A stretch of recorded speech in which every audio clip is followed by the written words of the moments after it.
Hi, and welcome to this episode of John's Motorcycle Rescue and Review.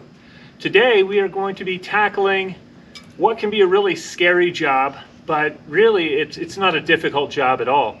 And that is adjusting the cam chain adjusters on a Honda CB900 Custom. They actually recommend doing it about every 4,000 miles. This is also the same process that you would use for a Honda CB750 Custom, or the CB750F, or the CB750K that has a similar head design. What we need to do to complete this job is we'll actually remove the tank, remove the spark plugs, and remove this cover. And then the rest of it is just a matter of turning the crank clockwise, loosening the bolts, and then retightening them after we've rotated the crank a couple of times. So we'll get into it. I'll be more specific as we go through the process. What I'm going to do, I'll probably put this in time lapse. First I'm going to remove the gas tank, and then I'm also going to remove the spark plugs. And that just makes the engine easier to turn over.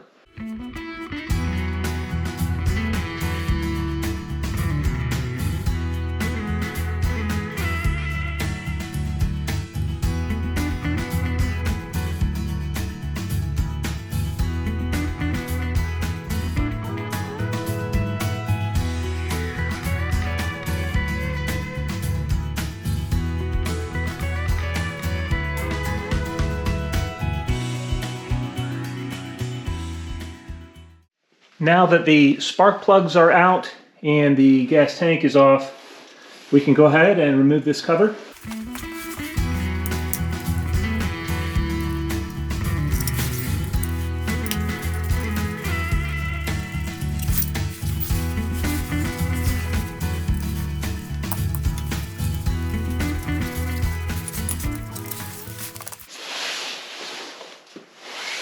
I usually use a piece of wood or a wooden handle from a hammer to just kind of tap that loose.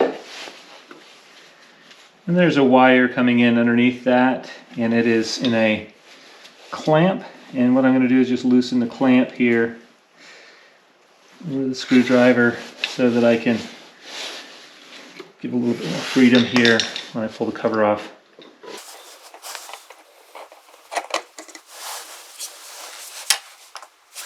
Alright, now we're going to put a 17mm wrench on the crankshaft, and we're going to be rotating the crankshaft clockwise as we do this. And the first thing that we need to do is break this lock nut loose.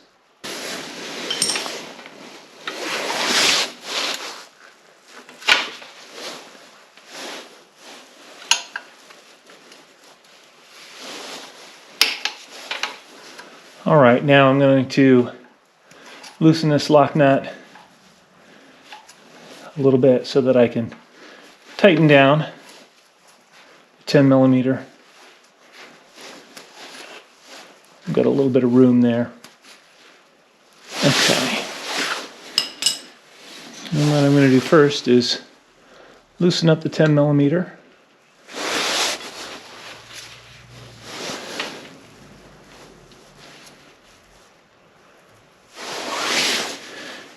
That should be plenty loose. And now I'm going to turn the crank. I actually want to rotate the engine several times here.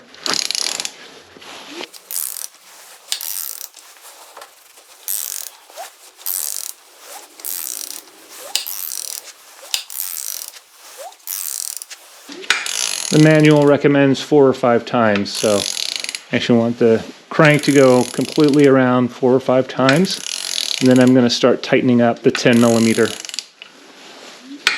bolt.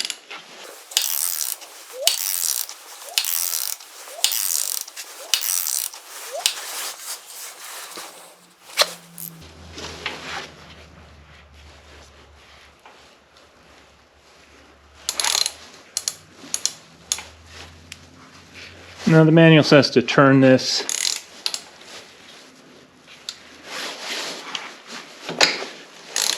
It's hard to do two things at once, but it says to turn that as I'm tightening that, so I'll turn it a little bit more.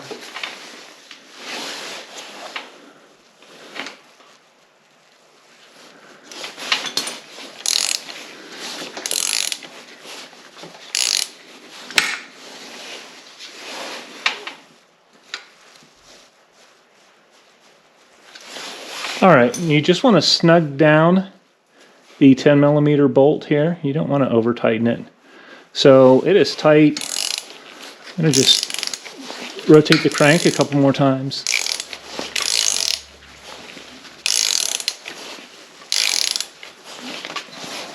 And I will check and see. I don't think it would have loosened up. No, that's plenty tight.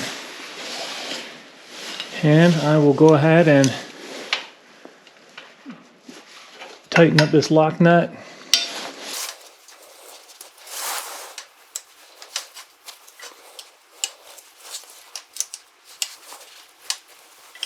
All right, so that is the front tensioner set. And now we get into the rear tensioners, and there are two 10mm nuts. Okay, tucked in behind the engine here are two 10mm acorn nuts. And what we're going to do is we're going to loosen both of these up, top one and the bottom one. We're not going to back these all the way out, we're just going to loosen them up so they're loose. We're going to rotate the crank 4 or 5 times, and then we're going to go back in and tighten those two nuts back up, those acorn nuts.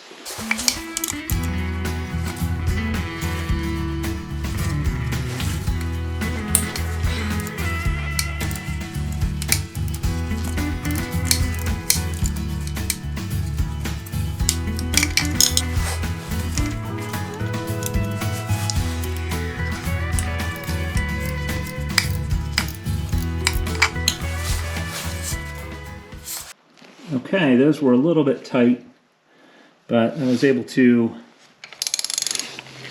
go ahead and get them loosened up. Now I'm just going to slowly turn my crank over 4 or 5 times here.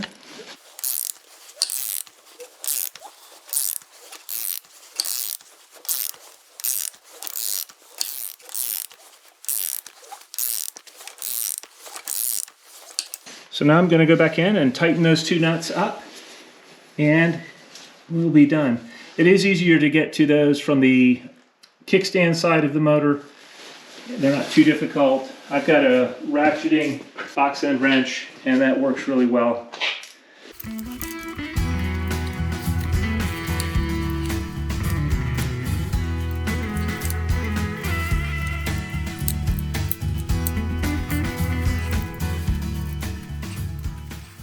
Those are tightened back up, and so I'm going to put it back on time lapse and reassemble everything. But that's the job. It's not difficult. It's really a pretty straightforward job that you can do. This is something that should be done about every 4,000 miles, and it's just one of those ones that doesn't get a lot of attention typically, and consequently you can get a lot of these with some pretty serious top end noise. But I'll put this back on time lapse and we'll button it back up.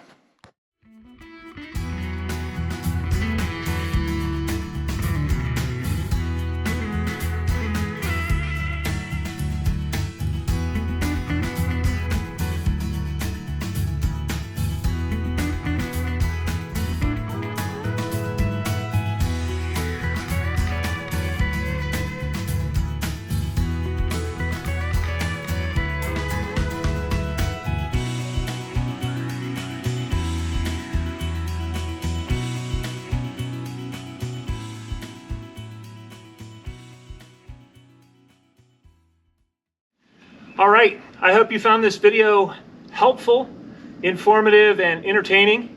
And again, if you have any questions, please let me know. But this is a standard procedure on this bike. It sounds scary to do, sounds like you're going to screw the motor up or something like that. And really, it's not that complex a job. It's pretty straightforward, and you just want to go step by step, and the process is really a simple one. So I hope that helps, and until next time, ride safe.